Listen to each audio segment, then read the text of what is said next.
Assalamualaikum warahmatullahi wabarakatuh. Selamat malam semuanya, semoga selalu sehat walafiat. Pada kesempatan kali ini saya akan menyampaikan stimulus materi ya berkaitan dengan pengelolaan layanan bimbingan dan konseling. Ini agendanya mulai dari pengantar, kemudian inti dari pengelolaan layanan. Di sini ada pengumpulan data, ada layanan informasi, ada layanan konseling, layanan penempatan dan penyaluran, ditambah dengan alih tangan kasus. Nah, sekedar sebagai pengantar bahwa sesungguhnya pelaksanaan manajemen bimbingan konseling merupakan aktivitas inti di dalam bimbingan konseling itu sendiri ya. Artinya dalam perspektif manajemen BK, pelaksanaan manajemen BK itu sesungguhnya adalah implementasi dari program inti BK, yaitu berupa layanan-layanan BK yang notabene sesungguhnya ya merupakan program BK sebagai produk planning atau produk dari perspektif perencanaan di dalam manajemen BK. Nah, ragam layanan BK ini bisa dilaksanakan ya secara independen sekaligus interdependen. Jadi secara mandiri, secara bebas ya di setiap layanan atau saling berkaitan, saling bergantung seperti itu. Oleh karena itu maka di dalam melaksanakan layanan BK butuh penanganan serius. Sedikit mengingatkan kembali, ini ada perspektif manajemen BK sekaligus perspektif pengelolaan BK ya. Kalau perspektif manajemen BK berarti merujuk kepada fungsi manajerial BK, ini merujuk ke teori, berarti ada planning, organizing, actuating, dan controlling. Nah, ketika dioperasionalisasikan berarti perspektif manajemen operasional seperti itu, atau bahasa yang biasa digunakan di dalam BK itu namanya adalah pengelolaan BK. Maka di sini ada fungsi planning, berarti melakukan perencanaan program, kemudian designing, ini adalah penyusunan program. Penyusunan berarti sesungguhnya hakikatnya adalah pengorganisasian ya dari seluruh sumber daya yang dimiliki oleh sekolah untuk bisa mendesain programnya. Kemudian program sudah tersusun, maka kemudian tinggal diimplementasikan. Berarti adalah pelaksanaan program atau pelaksanaan layanan program BK itu sendiri. Baru dilakukan evaluation atau penilaian program, evaluasi program apakah pelaksanaan program berupa layanan BK itu sudah sesuai dengan yang sudah direncanakan atau yang sudah didesain.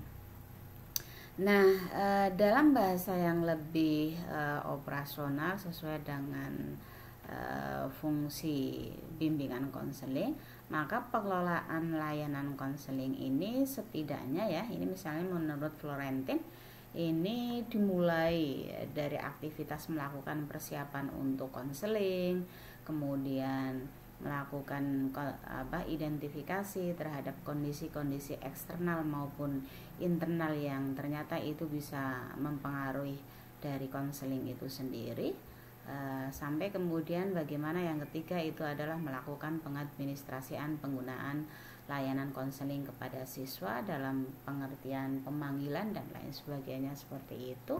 Kemudian juga ada langkah-langkah pengorganisasian referral ya, jika ada hal yang kemudian itu tidak bisa ditangani secara internal di dalam konteks manajemen BK di sekolah, di sebuah sekolah. Baru yang kelima, di dalam melaksanakan fungsi tersebut para konselor itu tidak boleh lepas dari etika dasar konselor itu sendiri. Nah, dari 5 aspek pengelolaan layanan bimbingan konseling ini kita akan lihat isinya satu persatu itu seperti apa. Jadi misalnya ini yang pertama adalah berupa persiapan ya. Di persiapan yang masuk di sini, persiapan untuk melakukan konseling ini sesungguhnya di dalamnya membicarakan tentang bagaimana prosedur melakukan penyiapan terhadap konseli yang akan dilayani ya, sebagai pihak yang akan dilayani. Nah, ini berarti berbicara tentang 4 pendekatan atau 4 cara yang bisa dilakukan ketika melakukan penyiapan konseling.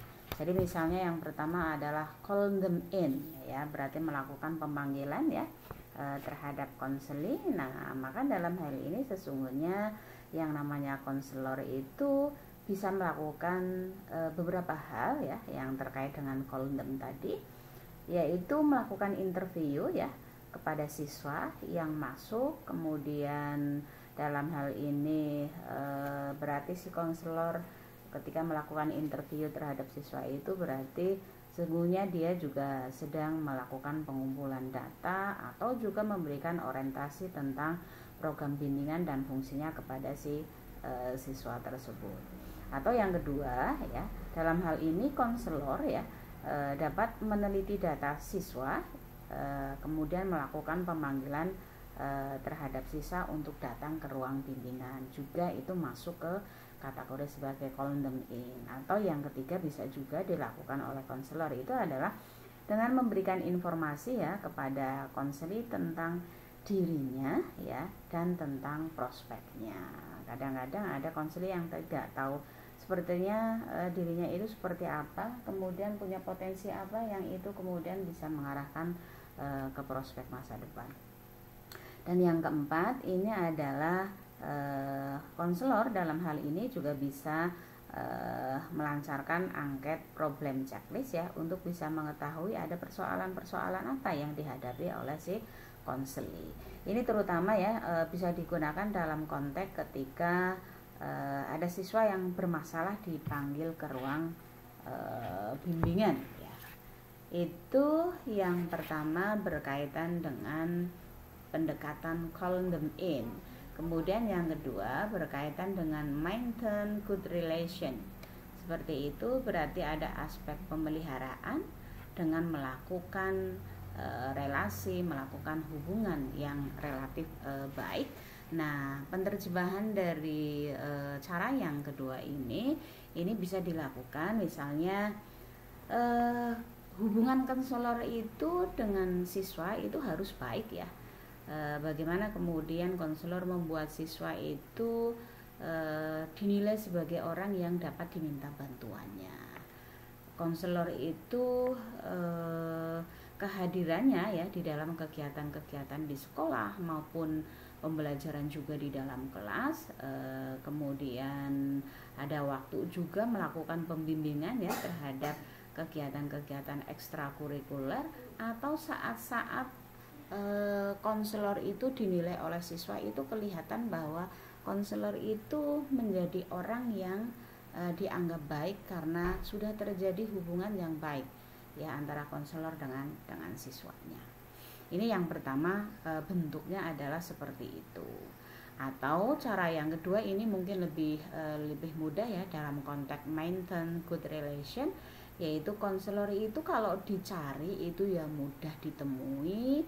Ya, kalau sudah ketemu itu juga bisa memberikan layanan sebagaimana yang dibutuhkan oleh si konselingnya.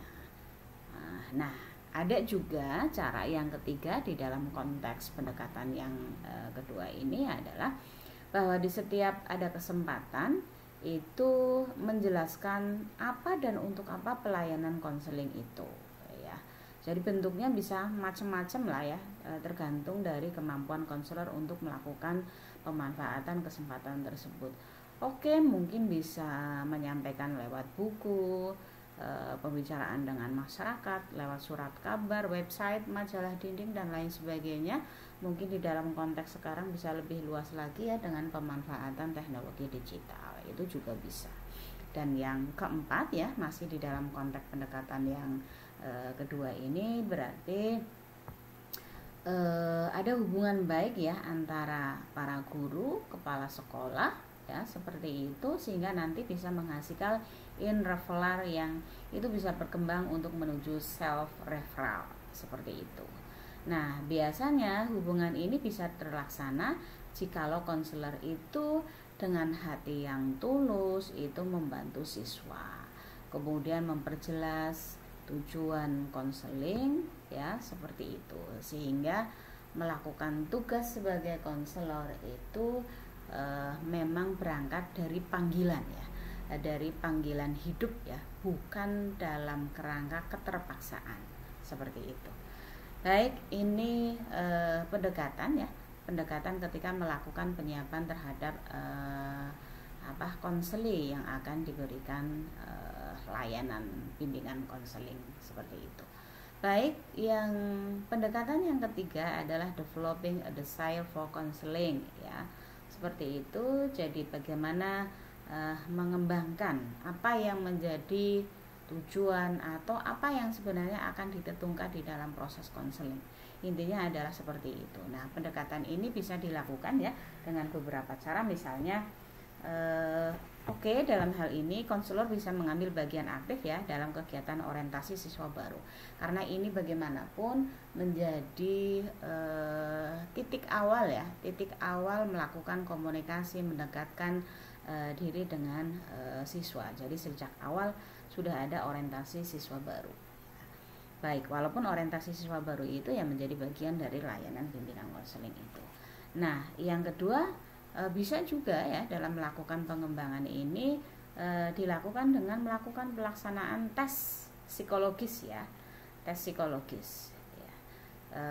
Kemudian siswa yang biasanya kan setelah mengikuti tes psikologis itu memiliki keinginan tahuan kira-kira hasil tesnya itu seperti apa ya. Nah, maka ketika siswa itu diberitahu hasilnya, disinilah peran konselor untuk bisa menjelaskan ya terhadap siswa, tentu saja yang berkaitan dengan ruang konseling itu seperti apa, sehingga nanti siswa juga bisa memahami di proses ini apa yang bisa mereka manfaatkan ya dari program-program layanan yang sudah disediakan oleh pihak sekolah seperti itu. Nah, cara yang ketiga bisa juga dengan mempublikasikan ya materi-materi informasi yang kira-kira itu bisa menarik siswa untuk datang ke kantor konselor. Jadi yang siswa itu tidak memperoleh informasi di luar ya berkaitan dengan karir dan lain sebagainya misalnya seperti itu dibagikan informasinya. Kalau ingin tahu lebih lanjut silahkan datang ke kantor konselor misalnya seperti itu. Itu juga masuk bagian dari developing ya. Atau juga misalnya mungkin ini yang cara yang keempat sudah biasa dilakukan ya, misalnya dengan karir day, college day misalnya seperti itu, atau melalui rapat-rapat ya bisa juga dilakukan dalam rangka membangkitkan dulu minat siswa terhadap layanan konseling. Dan yang kelima, sebagai bagian dari cara yang bisa dilakukan dalam konteks pendekatan developing a desire for counseling, itu adalah konselor sendiri itu bisa memberikan informasi tentang program bimbingan konseling pada waktu rapat wali siswa, sehingga nanti ada kepanjangan tangan dari wali siswa untuk memberikan informasi kepada anaknya ini yang kemudian berdiskusi dengan orang tuanya memutuskan akan menggunakan layanan konseling seperti apa yang sudah disediakan oleh pihak sekolah. Ini pendekatan yang ketiga. Dan yang terakhir sebagai pendekatan yang keempat untuk melakukan penyiapan konseling ini adalah interview condition. Jadi melakukan wawancara terkait dengan kondisi ya. Di dalam melakukan wawancara di sini tentu saja ya kerahasiaan itu yang paling penting ya, sehingga kalau disampaikan bahwa informasi yang diperoleh dari siswa melalui kegiatan interview ini dijamin rahasianya, tidak akan bocor kemana-mana sehingga siswa akan merasa aman. Dan yang kedua, jangan lupa juga konselor itu harus menepati janji ya. Jadi kalau ada janjian ya menepati janji. Di sini akan kelihatan, akan dinilai ya oleh si konselor ya bahwa ternyata konselor saya ini menunjukkan ketulusan ya ketika memberikan layanan terhadap konseling. Atau yang ketiga ini buat suasana yang nyaman yang itu kemudian akan semakin menambah ketertarikan siswa ya. Jadi bisa itu secara fisik maupun secara non fisik. Secara fisik misalnya di ruang BK-nya itu ya, itu dilakukan pengaturan tata ruang ya. Tata ruangnya dibikin sedemikian rupa siswa itu merasa rileks seperti itu ya. entah itu yang layanan kelompok maupun yang layanan kelompok kecil sampai yang maksud saya yang layanan individual ya, seperti itu. Di display juga mungkin di dinding-dindingnya gambar-gambar atau informasi-informasi yang pokoknya semakin membuat konseli itu semakin merasa nyaman, sehingga pengumpulan data melalui interview itu juga relatif banyak akan diperoleh. Sampai detail, misalnya kayak kursinya itu didesain sedemikian rupa yang kalau konseli itu duduk itu merasa nyaman seperti itu, sehingga tidak merasa bahwa itu mereka sebenarnya sedang di interview. Mereka ya seperti berbicara dengan sesama teman sebaya seperti itu. Dan yang keempat, sebagai bagian dari cara interview condition ini adalah pastikan bahwa konselor itu menunjukkan sikap dan tingkah laku yang berkontribusi secara produktif untuk mempengaruhi proses konseling itu berjalan secara efektif dan efisien. Ini terkait di pengelolaan yang pertama ya, yang berkaitan dengan prosedur penyiapan konseling. Kemudian yang kedua, ini berarti melakukan melakukan penyiapan terhadap kondisi eksternal ya, yang bisa mempengaruhi konseling, proses konselingnya seperti itu.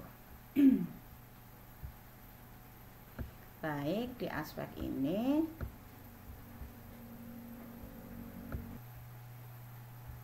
baik, kita lanjutkan ya di sini untuk yang kondisi eksternal yang bisa mempengaruhi konseling. Di sini berkaitan dengan physical setting, berarti berkaitan dengan tata ruang fisik ya, terutama yang ada di dalam ruangan bimbingan konseling seperti itu, sebagaimana yang tadi disampaikan ya pada saat berkaitan dengan prosedur penyiapan konseling itu kan di dalamnya bagaimana membuat konseling merasa nyaman, itu sesungguhnya masuk menjadi bagian juga dari physical setting, tata ruang ya, seperti itu. Sekaligus juga tata ruang yang ada di dalam ruang bimbingan konseling itu juga akan mempengaruhi bagaimana proxemic ya. Proxemics ini atau lebih tepatnya disebut sebagai posisi interaksi ini kan sesungguhnya kalau kita telusuri awal mula istilah proxemic ini muncul, sesungguhnya proxemic itu ya bagian dari proses komunikasi nonverbal ya. Dalam hal ini proses komunikasi nonverbal itu bisa diketahui dari misalnya lewat sentuhan, lewat pandangan, atau bahkan lewat posisi tempat duduk tersebut. Sehingga proxemic dalam konteks bimbingan konseling ini adalah jarak antara orang ketika melakukan interaksi. Berarti jarak duduk antara konselor dengan konseli seperti itu. Dan biasanya ini ya, cross the corner of the desk itu adalah salah satu posisi yang paling disukai atau yang paling dianggap nyaman oleh si konseli. Jadi ini melewati sudut meja, maksudnya itu posisi tempat duduknya itu terbatasi ya, terbatasi oleh meja, jadi tidak secara langsung yang kemudian dalam tanda kutip komunikasi nonverbalnya lewat sentuhan dan lain sebagainya, yang itu membuat si konseli itu menjadi tidak nyaman. Kemudian ada juga ya kondisi eksternal yang juga harus diidentifikasi ya pada saat menjalankan proses konseling. Ini adalah yang disebut dengan privacy atau hal-hal yang biasanya bersifat pribadi. Nah, dalam hal ini berarti si konseli itu memiliki keleluasaan pribadi. Bagaimana konselor atau pihak sekolah dalam hal ini yang diwakili oleh konselor itu memberikan kebebasan pribadi, hak-hak pribadinya itu tetap dihargai seperti itu. Dan yang keempat ini ya, faktor eksternalnya adalah belief. Belief itu berarti kepercayaan ya. Kepercayaan siapa? Kepercayaannya konseli terhadap konselor ya. Kalau konseli sudah memberikan kepercayaan kepada konselor, itu relatif di dalam proses penggalian informasi atau secara umum proses layanan konselingnya itu relatif lebih mudah, lebih terbuka, lebih tereksplor hal-hal yang memang harusnya dieksplorasi dalam rangka membuat keputusan yang tepat. Kemudian juga ada values. Values ini berarti berkaitan dengan nilai-nilai. Nilai-nilai yang dimaksudkan di sini bukan berarti konselor itu mentransfer nilai ya. Jadi proses konseling itu bukan menjadi bagian dari proses pendidikan moral atau pendidikan nilai, itu bukan. Tetapi yang dimaksudkan nilai di sini adalah nilai yang dimiliki oleh si konselor itu mau tidak mau itu juga kemudian mempengaruhi ya proses di dalam dia menjalankan tugasnya untuk memberikan layanan konseling. Dan yang terakhir ini adalah penerimaan. Jadi bagaimana tumbuh rasa dipahami, diterima apa yang sedang menjadi persoalan atau apa yang menjadi hal yang dirasakan oleh konseli itu kemudian diterima dan dipahami oleh pihak konselor atau pihak-pihak lain yang itu memang berkaitan dengan persoalan dari konseli itu sendiri. Ini kondisi eksternal. Baru yang ketiga ini adalah berkaitan dengan kondisi internal ya, yang juga sebagaimana kondisi eksternal itu juga bisa mempengaruhi proses konseling itu sendiri. Yang pertama tentu saja adalah keadaan ya, rapport. Keadaan yang menyenangkan itu akan membuat konseli itu merasa mudah untuk menyampaikan apa yang seharusnya memang tersampaikan. Juga ada rasa empati, kemudian genuineness ya, perasaan terbuka untuk menjadi diri sendiri itu juga menjadi sangat penting, atau attentiveness ya, Jadi di sini berarti supaya attentiveness pada diri siswa itu muncul, maka butuh sekali ya bagi konselor itu untuk bisa memiliki keterampilan ya mengamati, mendengarkan, menjadi orang yang cukup memberikan perhatian terhadap apa yang nanti akan disampaikan oleh konseli ya, sehingga konseli merasa nyaman untuk berbagi ya. Baik, ini kondisi internal ya sebagai bagian dari aspek kedua atau proses kedua dari pengelolaan layanan konseling. Kemudian yang ketiga ini adalah pengadministrasian penggunaan layanan konseling oleh siswa. Akan kita lihat isinya adalah apa. Nah, yang dimaksud pengadministrasian penggunaan layanan konseling ini lebih kepada bagaimana prosedur yang harus dilakukan ketika melakukan pemanggilan terhadap siswa atau terhadap konseling. Di sini misalnya yang pertama, siswa menunjukkan minat konseling dan masalah yang harus dipecahkan. Artinya memang ada proaktif ya dari diri si siswa yang sebagai konseli itu. Dia cukup interest apa tidak, dia punya masalah yang kemudian ingin dikonsulkan atau tidak, misalnya seperti itu. Ini yang pertama. Kemudian yang kedua, siswa dan konselor ya berangkat dari sini. Kemudian siswa dan konselor ketika sudah bertemu ini membuat perjanjian hubungan ya. Tentu saja di dalam membuat perjanjian hubungan ini jangan lupa juga siswa ini harus izin ya, mendapatkan izin ya untuk tidak mengikuti pelajaran tertentu, karena ini biasanya proses konseling itu juga dilakukan ya pada saat jam kerja yang notabene berarti kan sebenarnya siswa sedang mengikuti pelajaran, maka harus ada izin dari guru mapel tersebut ya. Baik, yang ketiga setelah itu ya, setelah ada perjanjian baru kemudian konselor mengisi kartu panggilan ya. Kartu panggilan ini sebenarnya berfungsi untuk menjadi alat ya ketika siswa tadi akan meminta izin kepada guru mapel yang sedang berlangsung. Berarti isiannya sebenarnya berkaitan dengan izin ketika meninggalkan pelajaran karena akan mengikuti proses layanan konseling. Baru setelah itu siswa membawa kartu tersebut ya ke konselor, dan setelah itu setelah proses konselingnya itu sudah dilakukan, berarti selesai konseling ya, siswa hendaknya ya kembali ke kelas ya, ke kelas di mana mata pelajaran yang tadi mengizinkan itu sudah memberi izin, berarti kembali ke kelas sana. Jadi sesuai dengan kebutuhannya ya, tidak harus lama seperti itu.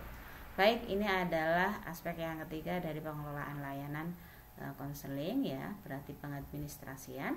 Baru yang aspek keempat, ini adalah langkah-langkah pengorganisasian referralnya ya, sebagai faktor referral.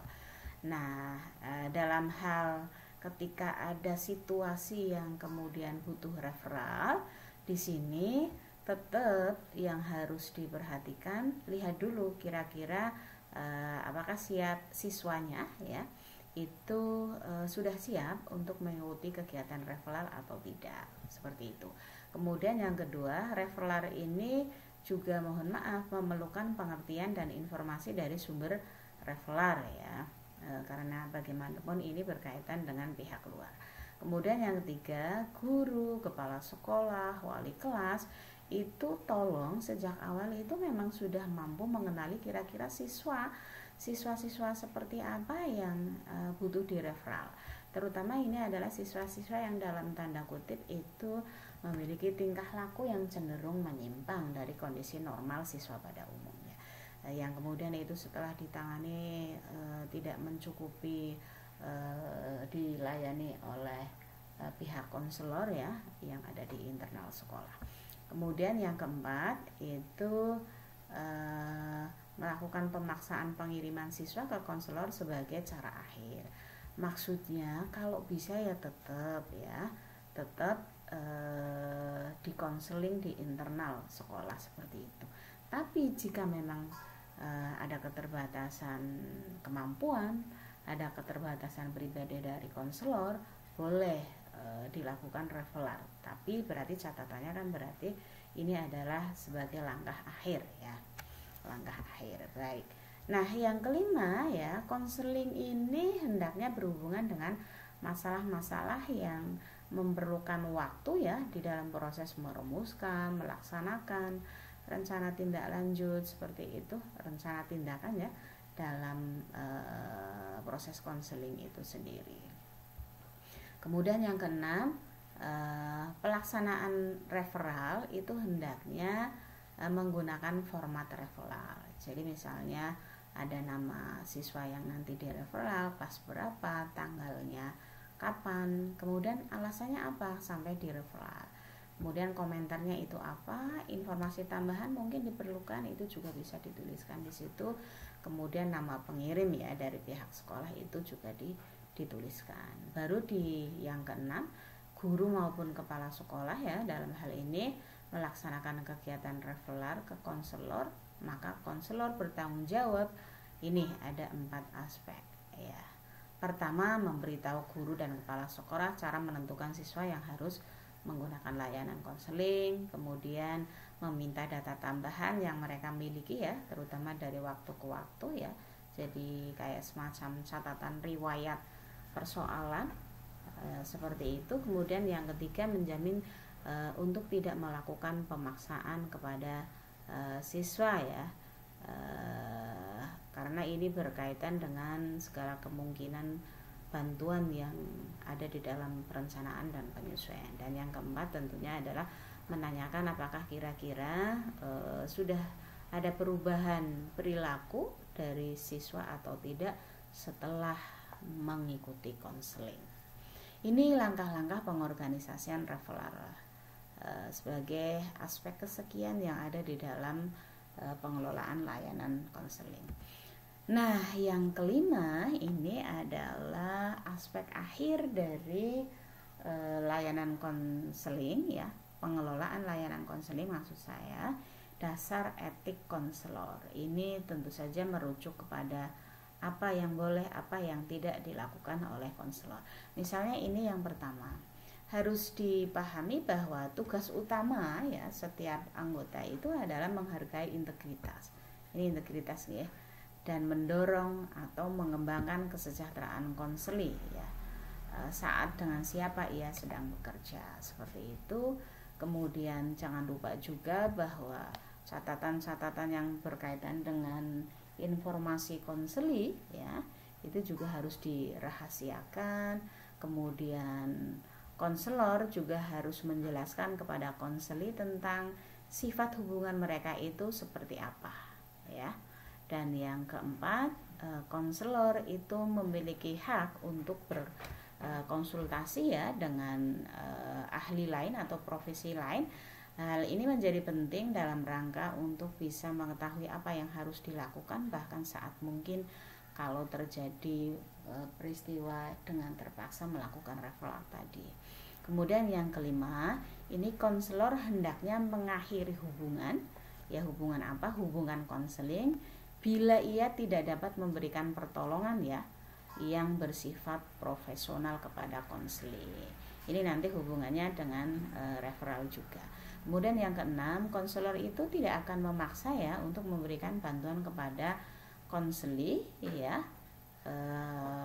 atau tidak akan mencampuri urusan orang lain yang memang jika tidak diizinkan oleh orang tersebut. Dalam hal ini adalah si calon konseli ya. Kalau ternyata nanti pada akhirnya menjadi konselingnya. Kalau misalnya tidak, berarti statusnya bukan konseling. Juga tidak boleh ya, semenarik apapun persoalan yang dimiliki oleh si orang tersebut. Kemudian yang ketujuh, konselor bebas memilih konseli ya. Jadi boleh bebas memilih, tapi tetap harus memperhatikan kira-kira kalau misalnya ada permintaan bantuan dari siswa yang memang itu butuh ya. Jangan hanya karena persoalan misalnya like and dislike atau sejenisnya ya, mohon maaf, kemudian menolak ya untuk memberikan konseling. Jadi bebasnya ini tetap melihat konteksnya. Yang kedelapan ya, bila konselor sudah turun tangan ya, berarti turun tangan untuk memberikan layanan konseling, maksud saya seperti itu, maka si konselor tidak boleh melalaikan konseling atau tiba-tiba menarik diri ya, tanpa memberitahukan terlebih dahulu kepada konseling. Nanti itu namanya memutuskan secara sepihak. Kasus sudah masuk, sudah dapat info, tiba-tiba seperti itu tidak boleh ini. Kemudian yang kesembilan, konselor tidak memberikan bantuan kepada sanak keluarga, teman karib dan lain sebagainya. Ini berarti sebenarnya kepada pihak-pihak yang memiliki hubungan ya. Kenapa hal ini ditakutkan? Ada bias ya, ada bias ya. Menjadi perjalanan konselingnya menjadi tidak profesional. Lebih baik diberikan ya kepada konselor yang lain atau pihak yang lain ya, untuk menjaga profesionalitas. Dan yang ke-10, ini konseli sepenuhnya berhak untuk mengakhiri hubungan konseling ya, walaupun belum selesai. Jadi kebalikannya ya, kebalikannya kalau konselor itu tidak boleh tiba-tiba menarik diri, melakukan pemutusannya terhadap hubungan konseling seperti itu. Tapi kalau konselingnya boleh mengakhiri hubungan konseling walaupun belum selesai. Nah, berarti dalam hal ini artinya mungkin si konseli itu merasa ternyata hubungan konseling ini tidak ada manfaatnya, itu bisa. Dan si konselor tadi dengan etik yang ke-8 tadi akan memberikan permakluman bahwa hal itu memang bisa terjadi. Demikian sekilas tentang pengelolaan layanan bimbingan konseling ya, sebagai bagian dari implementasi fungsi operasional manajemen bimbingan konseling. Semoga bermanfaat. Terima kasih. Wassalamualaikum warahmatullahi wabarakatuh.